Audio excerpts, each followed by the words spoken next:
اور بجلی پر صنعتکاروں کو ریلیف، عوام کو تکلیف۔ وزیر اعظم نے صنعتوں کے لیے بجلی 10 روپے 69 پیسے فی یونٹ سستی کرنے کی منظوری دے دی۔ وزیر اعظم آفس کا کہنا ہے کہ صنعتوں کو یہ پیکیج عالمی منڈی میں اشیاء کی لاگت کے مقابلے کے قابل بنانے کے لیے کیا گیا، جس سے صنعتی اور زرعی مصنوعات کی پیداواری لاگت میں کمی اور برآمدات میں اضافہ ہوگا۔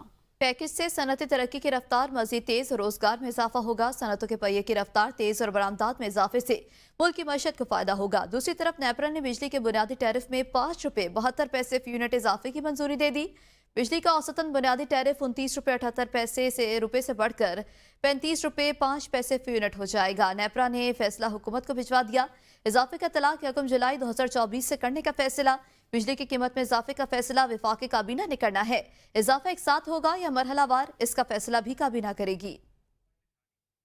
حکومت نے بجلی مہنگی کر کے پیٹرول سستا کرنے کی خوشیاں ماند کر دی۔ شہری صنعتکاروں کے لیے بجلی سستی، جبکہ عوام کے لیے مہنگی کرنے پر پھٹ پڑے۔ شہریوں کا کہنا ہے کہ حکومت دوگلی پالیسی اختیار کر رہی ہے۔ ایک طرف پیٹرول سستا کیا تو دوسری طرف بجلی مہنگی کر دی۔